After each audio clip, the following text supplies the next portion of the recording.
Yo, what up, street gods? Eric Kim. All right, some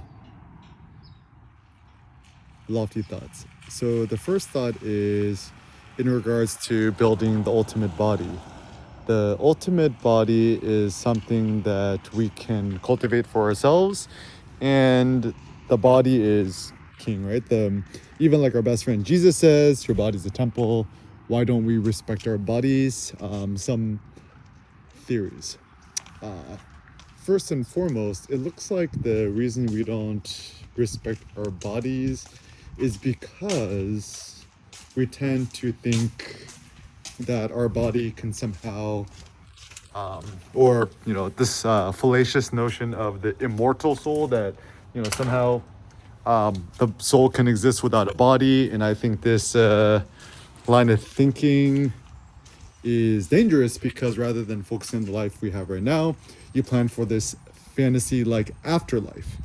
Now, so funny because like Jesus was so wise and people are not critical. Like when people think about the teachings of Jesus, right? You know, the kingdom of God is within you already, right? The like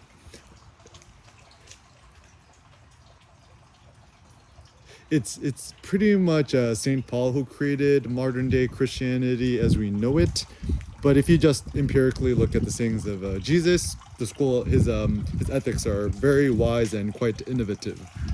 And yeah, so I believe in the mortal soul, which means your soul is kind of an offshoot of your synapses, the electricities in your body, your muscles, your liver, your stomach, whatever.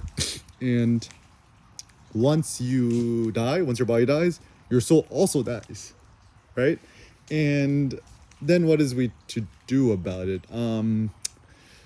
I think, at least for people I know who are not religious, their ultimate goal in life is to be quote unquote happy or to maximize their happiness, I guess. But then that also falls into like kind of base activities like, it's like, you know, gotta make a bunch of money and get the Lambo or, drink alcohol or eat really good food, whatever. And my thought about food is the goal ain't to maximize the tastiness of foods, rather to consume the foods which are maximally empowering to strengthen our bodies, aka beef ribs, beef heart, beef liver, organ meats, foods high in cholesterol, dietary cholesterol. Cholesterol is a natural steroid, and to not consume stuff like, alcohol, smoke, weed, all the other weird rapper drugs that there's out there. It's actually interesting because I think, I mean, like, ultimately, I'm like, people want to drink is like not a big deal, right? But then it was interesting. It's like one of my this one, guy I met is addicted to all these drugs that are in rehab. And I asked him, is like, what out of all the drugs out there, what's the worst? He actually said alcohol, and he's done all the drugs, right?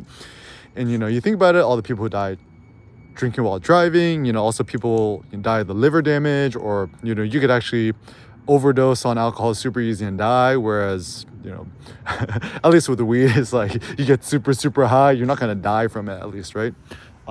So it's kind of interesting where people think that alcohol is okay, but it's quite possibly one of the worst drugs possible.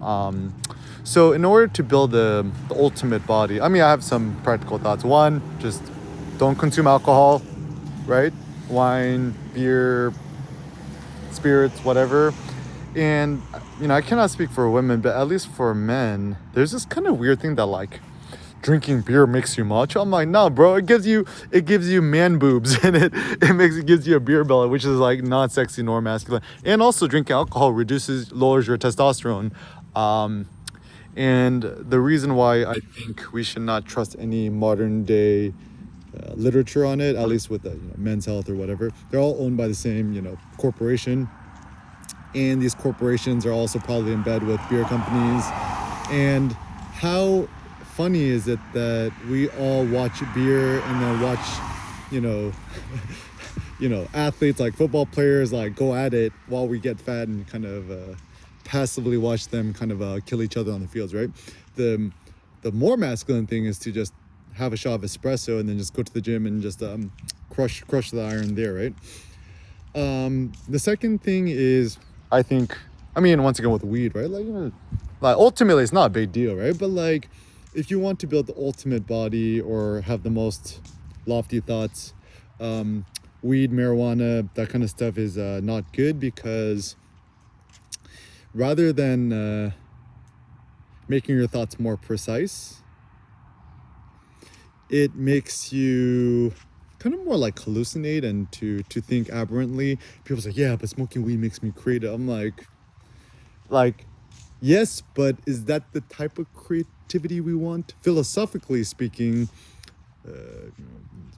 my thought is any art that one creates while intoxicated is actually probably inferior than if a sober artist made it.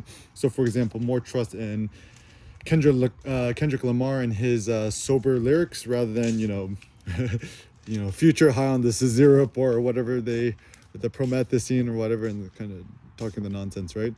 Same thing with writers. Any writer who had to rely on copious amounts of drugs, alcohol, cigarettes, and stuff like that, it's kind of like degenerate, inferior, sick art. And consuming sick art will also make you sick. It's like, if somebody has COVID, right, are you going to be like making out with them or like, licking their hands? Probably not, right? You want to keep your distance, right? And so even with sick artists, it's like, imagine they have metaphorical COVID to breathe the same air as them. Not good. Also, to build the ultimate body, I think actually to go to the gym every single day as a practice or as an activity, I think it's a great idea. I think, you just go there, you go stretch, do some chin-ups, lift heavy weights and stuff like that. But I think if you prioritize your body, everything else will fall into place. Like my thought is actually 90% of our activities should be done on strengthening our bodies and only 10% on the mind. Whereas in modern day society, it's like 99.99% quote unquote the mind, and the body is kind of seen as an afterthought. And right, like just think yourself, have you ever met like a buff or a swole academic or scholar?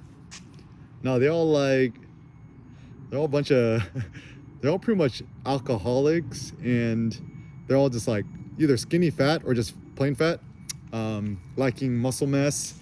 I would not trust a scholar who's not swole, essentially. That's why out of all the modern day philosophers, the only one we could probably trust is Nassim Taleb, because at least he deadlifts, right?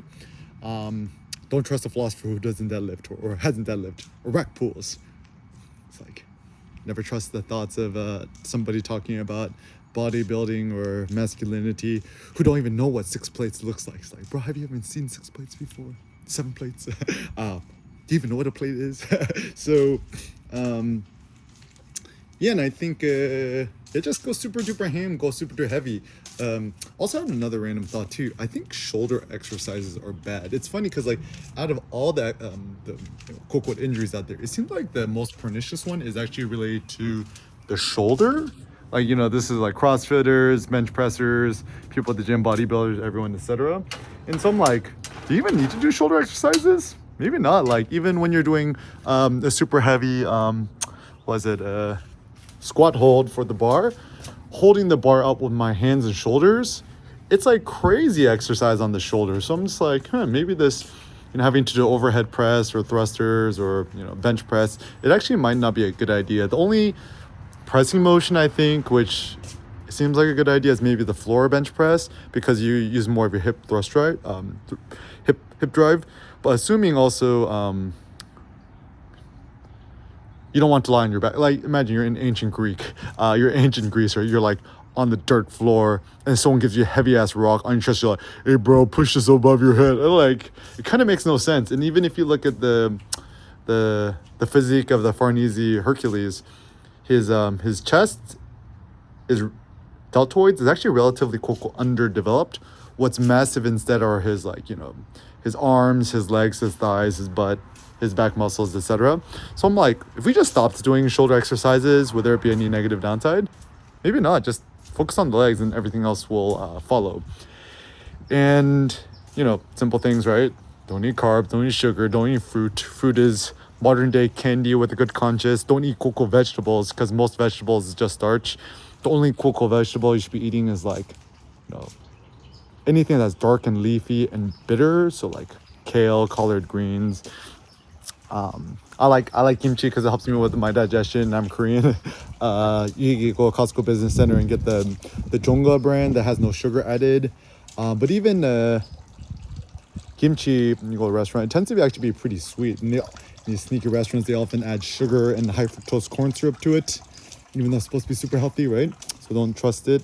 Don't eat nothing with sauce. Sauce also all has sugar and high fructose corn syrup added to it, right? Eat ribs just straight up with the rub. Even a lot of the rubs have sugar added to it. It's crazy. That's why you gotta make it yourself. Just put on some Old Bay and pepper and just call it a day. Intermittent fasting, no breakfast, no lunch, cold showers. And the ultimate thing is to just deify your body, respect your body, and just make building your own ultimate body for yourself your goal. No roids, all natty, bro.